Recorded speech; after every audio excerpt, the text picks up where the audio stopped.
non-profit thing called Scars Publications, and I'm an editor of 2 literary magazines.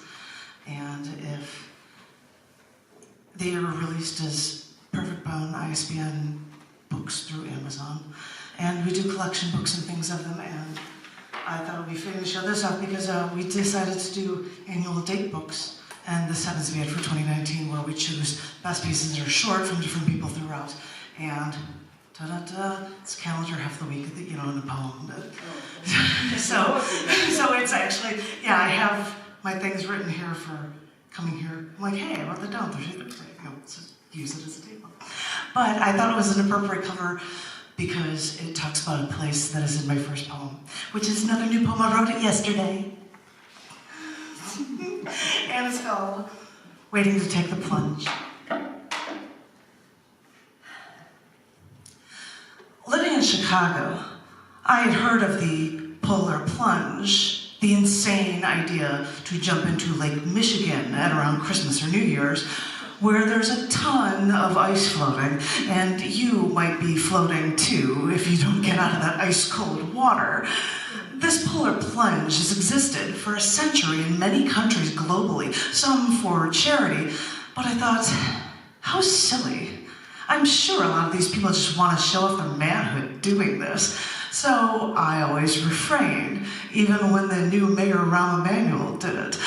I chose to avoid this ritual. I can take the cold, but I really don't comprehend what these people are trying to prove. So I acted aloof and passive, like I was above such childish behavior. But one thing happened that made me change my mind. I happened to be visiting a continent I thought I would never visit, to photograph icebergs, glaciers, and wildlife that I've never seen in Antarctica. That's when they suggested to me that I could do the polar plunge there into the Southern Ocean. And oddly enough, I had a swimsuit on this trip, even though the temperature is only minus 2.8 Celsius or 27 degrees Fahrenheit.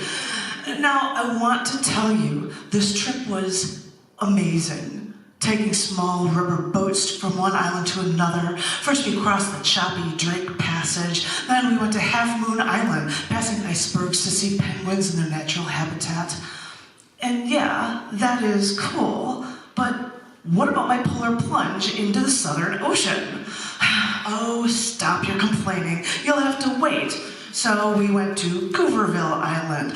You see, here you can see both chinstrap and Gentoo penguins. And I thought, well, yeah, sure, that's double plus cool. So we took pictures with my waterproof camera and waited.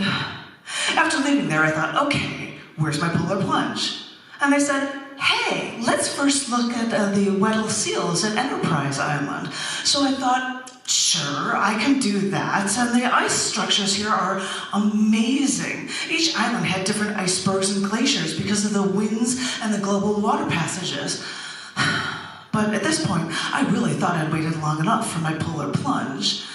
And that's when they decided to take me to mainland Antarctica, which really is the penultimate reason for going, no. So while waiting there, I went camping one night, which was freezingly miserable. But if you're going to actually be docking at Paradise Harbor in mainland Antarctica, you think the least you can do is actually sleep on Antarctica, even if your sleeping bag is too small as you shiver for warmth all night, and an avalanche falls only 150 yards away at 2:20 in the morning, dumping more ice into the ocean, but not quite enough to block your escape. Once I warm up, I think, isn't it time for my polar plunge? But that's when the captain of the ship angled our boat toward the first humpback whales seen of the season. All right, this is great, but these people keep trying to show me one cool thing after another to distract me from what my truly near one of the poles polar plunge. And they say, hey, let's go to Dam Cove Harbor first, where you can see all the Gentoo penguins as they're jumping into the ocean. And I think, wait a minute, I I should be jumping into that ocean too. But fine, okay, we dock at Danko Harbor and they say, just go up that mountain to see the penguins. So I take my first step in a coat and rubber pants and boots over 3 more layers. And on my second step, I sink 3 feet into the snow. I work to get out of this 3-foot hole I made, take 2 steps, and then I sink 3 feet again. After digging myself out 40 times in only 20 feet, I said, no, that's it. I'm stopping. I'm not fighting this mountain just to see penguins. So instead, I waddled over toward the shore for the Southern Ocean, sat there and waited for the penguins to come to me. And they did, as I sat there for hours, photographing one genty penguin after another diving in. Okay, this is great, but I can't take it anymore. I've waited long enough. It's my turn. So they finally relented and we docked so I can get ready for doing something I never wanted to do when I was living up north. But this was different. Kind of like camping here, which was miserable, but it was something I had to do. So, because the water could be too cold and shock my system, I strapped a harness on. Then I waited. When it was finally my turn, one of the crewmates for the photo acted like they pushed me in. They didn't, of course. And when I was able to finally get to that frigid cold water, the only thing I could think was that, surprisingly, it didn't seem cold at all. But I knew that's my body tricking my mind when I subject myself to doing something as ludicrous as this. So I opened my eyes in the salt water and looked up to move to the light again. I always thought the polar plunge was so senseless and way over the top.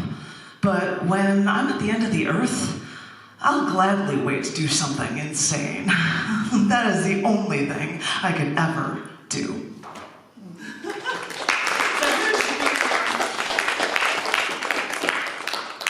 I decided that instead of doing the other new original one that John hasn't heard yet, I'm going to do one from this book again for you, and it is a piece called Hurry Up and Wait. Hurry up and wait. People are rushing, don't have time for breakfast after you slam the alarm snooze button 3 times, stumble out of bed, you're clean enough, forget the shower, just clean up your face, smooth the hair down, and then you get on your clothes, grab the briefcase and lock the door, speed, but avoid your sweat. And then you sprint or to walk and try to make it to the train station or to the bus stop so you can actually get to where you're supposed to be. And you've got places to go, so you have to check your watch. Well, wait a minute, where is that carrier? I need that to be able to take me to where I'm going. Pace a bit. Adjust your clothes. Check your watch again. This is corporate America, you think. Hurry up and wait. The world rotates over 100,000 miles an hour. Everything is spinning. Observe the world. See more and more, but feel less and less connected. Is it possible to relax when you least expect to? When people would take smoke breaks at work, you know, like 20-minute breaks outside their office, high-rise every other hour, I thought if they could do something like that and take smoke breaks like that, I can take 1 or 2 40-minute breaks a day to walk up and down the 42 flights in my office building. Well, at least it's healthier than smoking. And if I could do something like that, if I can pick up recyclable garbage left on the streets after thinking that people are pigs for throwing recyclable trash out like that, because if I don't do something about it after I complain, I'm probably worse than they. If I can make choices like that, maybe I can look for peace or even meditate anywhere. Even a bus stop. If you could just find some time to just stop. After an hour, the earth would have moved 100,000 miles. I wonder, with the world spinning like this, if I could really just meditate, mentally step away from it all, gain a new perspective, come to peace with everything. I wonder what people would think if I did this. but I just wanted to see if I could finally relax. Thank you. My wonderful guy's been sitting there waiting for me. I've got one more waiting song for you. It's another song by George Michael called Waiting Reprise, but it's actually the first song that I ever learned how to play on the guitar, but he's so much better at it. So, I will let you share this with you.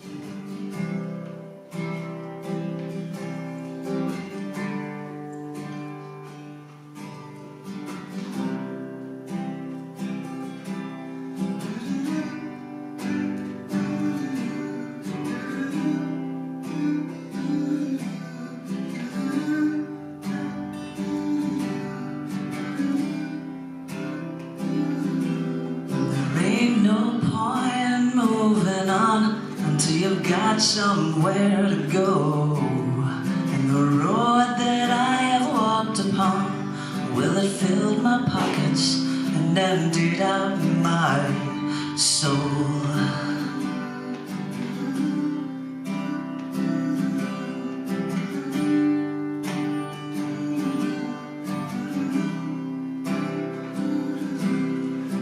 All those insecurities that have held me down for so long, I can't say I've found a cure for these, but at least I know them, so they're not so strong.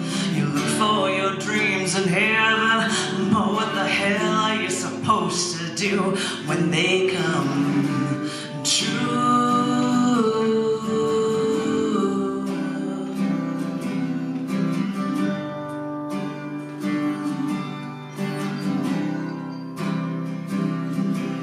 Well, there's 1 year of my life in these songs, and some of them are about you.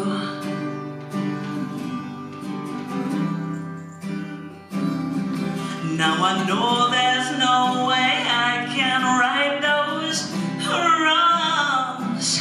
Believe me, I would not lie, you've hurt my pride, and I guess there's a road without you, but you once